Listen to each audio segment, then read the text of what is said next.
Hey, salut à toutes et à tous, comment c'est que ça va bien? Aujourd'hui on se retrouve pour une nouvelle vidéo tutoriel sur cette fois-ci non pas ajouter de nouvelles fonctionnalités intégrantes au jeu mais plutôt pour ajouter un peu d'interface utilisateur. On va rajouter un bouton parce que les boutons c'est toujours pratique dans un menu pour par exemple changer de page, changer du menu des options au menu du jeu, etc. C'est toujours bien d'avoir des clics, par exemple un bouton qui va nous faire entry in game ou bien un bouton directement en fait intégré au jeu. Par exemple un bouton, vous savez quoi, on va faire ça, un bouton qui va nous servir à augmenter nos PV, mais qui va nous servir à faire plein d'autres choses en fait. Ça va être un bouton qui va nous permettre d'effectuer ce qu'on veut au moment de sa création. Donc, parce qu'évidemment, dans Monogame, on n'a rien qui nous est déjà donné par défaut, à part quelques petites bibliothèques, mais qui ne nous permettent pas directement de ajouter des boutons, ni des sliders, ni etc. Du coup, dans ces petits tutoriels, je vous montrerai comment faire un menu complet. Donc, pour commencer, on va directement faire un bouton. Et pour ce faire, bon, vous pouvez voir que là, j'ai déjà instancié button parce que j'ai oublié d'allumer mon micro. Donc, je vais quand même tout refaire avec vous. Donc, ça, on peut carrément le retirer. Pour ce faire, pour créer une classe, normalement, si vous êtes là, c'est que vous avez déjà l'habitude de mes tutoriels, mais quand même, vous allez dans tuto YouTube tout en haut à droite, enfin pour vous c'est autre chose, c'est le nom de votre projet, vous faites clic droit, ajouter classe, donc vous allez ici, vous cliquez, et vous allez taper, donc pour notre cas ça va être button, c'est pas important au final, comme vous le savez aussi bien, mais c'est quand même plus clair de savoir ce qu'il en ressort. Donc là, un bouton, c'est quoi? Un bouton, ça va être une position, une taille, éventuellement une texture, éventuellement un texte. Mais nous, on va se contenter pour l'instant d'afficher un rectangle cliquable. Parce qu'en fait, qu'est-ce que ça va être un bouton? Un bouton, ça va être une zone sur laquelle, quand on est dans cette zone-là et qu'on clique gauche, cela va effectuer une action. Donc quand vous êtes en dehors et que vous faites clic gauche, le bouton va pas être utilisé. Et quand vous êtes dessus et que vous faites clic gauche, le bouton va s'utiliser.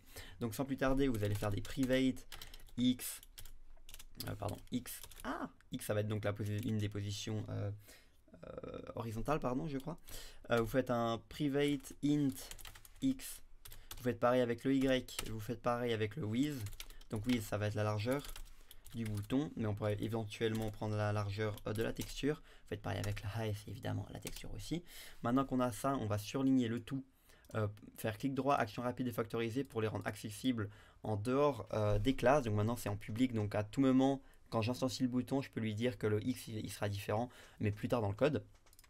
Et en passant, les getter setter ça sert aussi à mettre des conditions, donc faire en sorte par exemple que value il pourra jamais être plus grand, enfin plus petit que 18. Imaginez que vous êtes dans une boîte de nuit et que vous devez vérifier si la personne a 18 ans ou plus, bah, c'est ici que vous pouvez le mettre éventuellement. Vous faites un value plus petit que 18. 1, ça marche pas. Voilà, anyway. Donc là, vous avez fait un public, donc vous allez faire le constructeur qui va nous permettre d'initialiser les variables. Donc public button, il va prendre quoi en paramètre? Il va prendre évidemment un int x, un int y, un int with, tout en minuscule tout le temps, hop, un int height, hop là, et on va donc leur donner les valeurs associatives à elles. Donc là on va faire un x est égal x, y est égal y, with est égal with, height est égal height. Sauf que nous ce qu'on aura besoin c'est comme on va dessiner un rectangle, en tout cas en premier lieu, on va devoir ajouter un petit package parce que par défaut Monogame ne nous laisse pas afficher un rectangle. Donc ce qu'on va faire, vous allez tout en haut à droite, vous avez dépendance, package, vous faites clic droit, gérer les packages nuggets. J'ai déjà montré une vidéo comment installer, mais c'est pas compliqué du tout. Vous allez donc taper monogame.extended, monogame.ext, voilà, et vous allez installer. Voilà, moi c'est déjà fait pour moi, mais normalement ça ne devrait poser aucun souci. Donc là on va faire un rectangle, un private rectangle. On va l'appeler collider. Collider, ça va être donc la zone de collision avec notre souris. Donc voilà, on l'encapsule. Vous vérifiez bien d'avoir déjà monogame.extended et le Microsoft Xenia Framework, c'est ce qui va nous faire la possibilité de dessiner des rectangles. Donc là, on va déjà initialiser le rectangle. Donc collider est égal à new rectangle. Il prend quoi en paramètre? Il prend notre x, notre y, notre width et notre height. Donc c'est tout ça les paramètres qu'il faut donner au rectangle, comme vous pouvez le voir. Donc une fois que c'est fait, on va créer une fonction qui va être la fonction de dessin, du coup public de row button. Il faut évidemment faire en sorte que ce soit un void parce qu'au final ça retourne rien, ça effectue juste une action. Donc à l'intérieur de ça, on va faire un... Pour notre cas, on a mis en global notre sprite batch. Donc le sprite batch c'est ce qui va nous permettre de dessiner en général. Si vous ne l'avez pas mis en global, vous le passez en paramètres depuis votre game 1. Et voilà. Donc là, vous faites un point draw, mais pas draw normal, vous allez faire un draw rectangle, vu que c'est ce qu'on vient de rajouter grâce à notre petit package, notre petit nugget. Donc là, vous ouvrez, vous faites donc collider. Collider, c'est donc votre rectangle. Et la couleur du collider. Donc nous, on va faire en sorte qu'il soit, vous savez quoi, white, parce que les boutons, c'est souvent blanc, pardon. On pourra aller vérifier ça très rapidement dès qu'on aura fait. Bon, quoi qu'on peut déjà aller vérifier ça maintenant. Donc on va dans Game 1. On va créer un nouveau bouton, Private Button, qui va prendre, qu'on va appeler BTN. On le fait en dur, mais ça serait mieux dans un vrai projet de le faire dans une page annexe, par exemple menu, voilà, où vous allez set tous vos boutons comme vous voulez. Donc là, on va l'initialiser, donc button est égal new button. Il va prendre quoi en paramètre? Il va prendre donc la position. Du coup, nous on va mettre du 400, 400. Et la taille, on veut du width de 300 et de la hauteur de 100. Oups, et de la hauteur de 100. Voilà. Donc là, déjà, on va check en dessinant. Vous allez dessiner évidemment pas au même endroit que player, mais dans un endroit où ça ne bouge pas. Vu que votre bouton, vous ne voulez pas qu'il s'enfuit de votre écran, ça serait un petit peu dommage, vu qu'on ne le traite pas avec la caméra. Donc draw button. Et là, on va lancer directement le projet. Vous allez voir que dans un bouton devrait apparaître en 400-400, donc il est juste ici. Sauf que là, bon, le draw rectangle, il affiche juste les bordures. Mais si vous voulez vraiment avoir le total, parce que vous aimez bien les boutons remplis, vous pouvez faire un fill rectangle, parce que c'est aussi une fonction qui est ajoutée directement avec le package. Et là, vous avez votre petit carré. Donc pour le moment, il ne fait rien, votre rectangle, pardon. Ce qu'on va lui faire, c'est rajouter une fonction update. Donc public void update. Update, on va l'appeler après dans le game 1. Pour ainsi que les actes pour que ça va nous servir en fait à vérifier nos actions effectuées sur 60 fois par seconde. Donc à l'intérieur de ça, pour le moment on met rien. Par contre, on va créer une fonction qui va être private mouse click, private de bool mouse, non, plutôt button is clicked, button is clicked, hop là, button is clicked, et on doit retourner par défaut false. Mais aussi, donc là, ce qu'on va faire, c'est on a déjà notre rectangle. Mais nous, ce qu'on veut, c'est dire que quand la souris va sur le bouton, et bien à partir de là, quand il clique, et ben il effectuera une action. Donc pour vérifier si la souris est bel et bien dedans, déjà ça, on peut le mettre au-dessus. Nickel. Donc dans l'update, qu'on va appeler après dans le game 1. Ce qu'on peut faire, c'est directement passer en paramètre un mouse state. Mouse, qu'on va donc ajouter depuis le game 1. Ça déjà, il faut le rajouter aussi là au-dessus. Faut pas oublier surtout. Hop là. Ce mouse là en fait ça va être l'état de notre souris. Donc pour vérifier ça, ce qu'on va faire c'est un collider, enfin un if collider, donc notre rectangle il contient, donc contain notre souris, donc mouse.position. Donc à partir du moment où notre souris est dans la même position que le rectangle, alors on va faire en sorte que ça retourne true. Voilà, je le mets déjà, retourne true.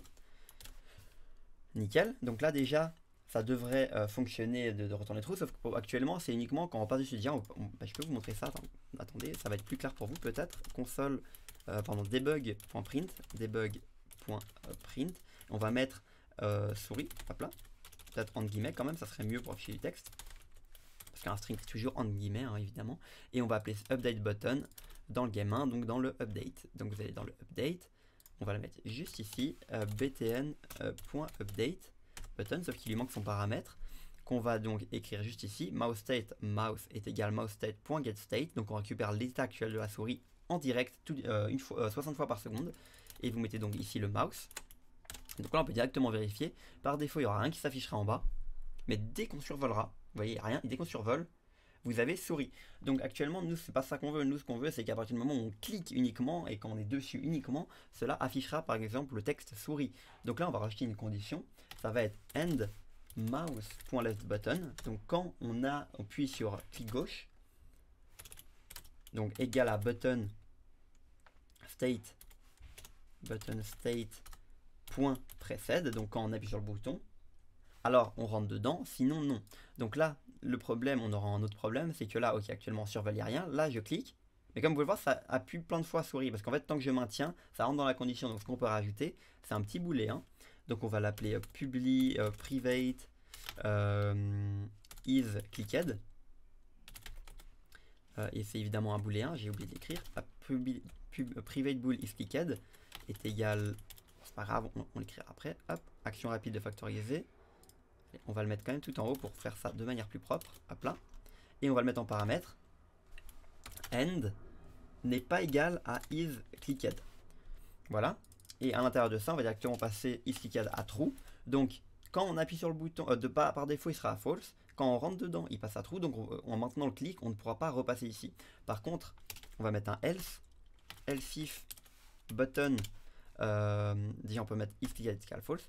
Et quand le button il est release, donc quand le bouton n'est pas maintenu, donc il faut reprendre la ligne qui est ici et changer le preset par release, alors ça repasse clicked à false, pardon. Et donc là on va mettre release. Là on peut tester directement.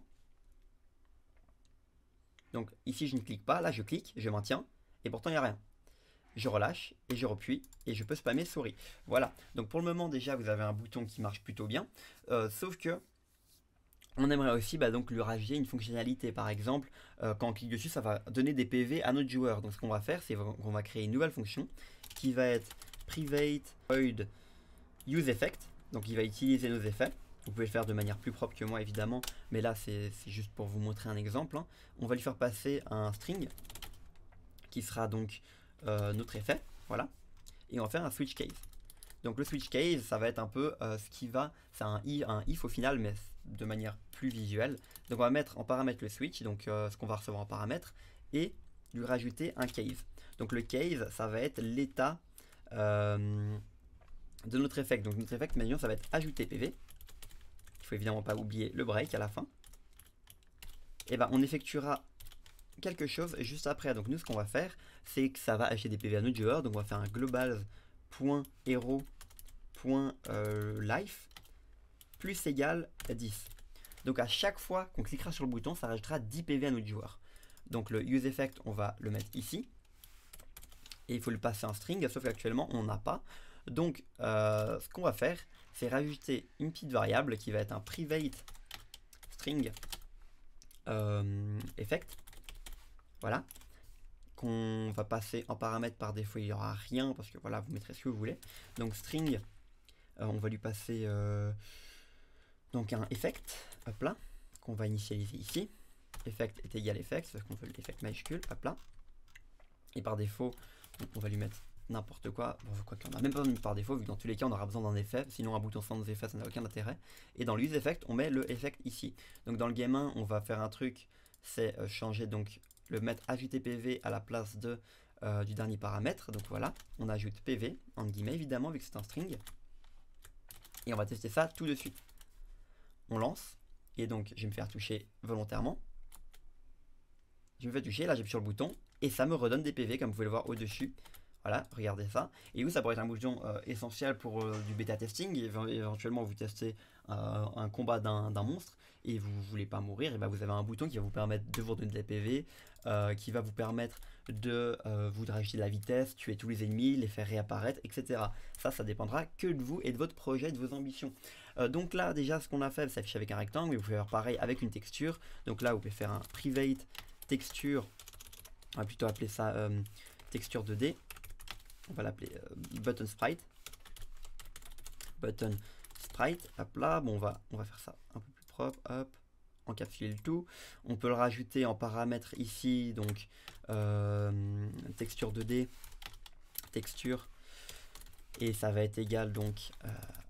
Hop là, pardon, j'ai fait une erreur. C'est une virgule et pas une virgule point. Donc, texture. Pardon, on l'a appelé comment? On l'a appelé button sprite. Button sprite est égal à texture. Est égal à texture. Et là donc au lieu de faire fill rectangle, on va faire autre chose. On va faire un global sprite batch, mais draw cette fois-ci, le draw basique, qui n'est pas nécessaire avec une quelconque extension. Et là vous allez donc juste rajouter en paramètre une texture. Donc nous ça va être texture tout court. Ça va être pardon button sprite. Button sprite, fabuleux. Sauf que nous, on l'a pas utilisé dans Game 1. Donc dans Game 1, on va juste rajouter une texture qu'on a déjà. Donc on va faire un global texture, parce que nous, on les a mis en global, nos textures. Global texture, point. Et qu'est-ce qu'on a? On va prendre, bon, vas-y, bullet. On va prendre bullet. Et on va tester ça tout de suite. Donc on va check. Alors, on devrait avoir une balle qui apparaît. Voilà, bon, elle est un peu stretch parce qu'on n'a pas pris la taille, on n'a pas pris la taille de la texture, mais la taille du collider. Enfin, pardon, du width et de la height qu'on a prédéfini, mais on aurait pu mettre texture.width et texture.height, enfin button sprite.width et height. Et donc là, on peut tester notre bouton marche bel et bien. Donc vous pouvez le custom comme vous voulez. Et vous pouvez faire pareil avec du texte. Voilà, bon, ça sera la fin de ce premier tutoriel pour les menus. On fera bientôt, je pense, un slider, donc un slider par exemple pour le volume, ce qui n'est pas forcément évident à faire. Voilà, ça sera tout. Vous savez comment faire pour utiliser et vous avez à peu près compris la logique, je pense, des boutons en monogame from scratch au final. Merci d'avoir regardé la vidéo, abonnez-vous et likez. Ciao ciao.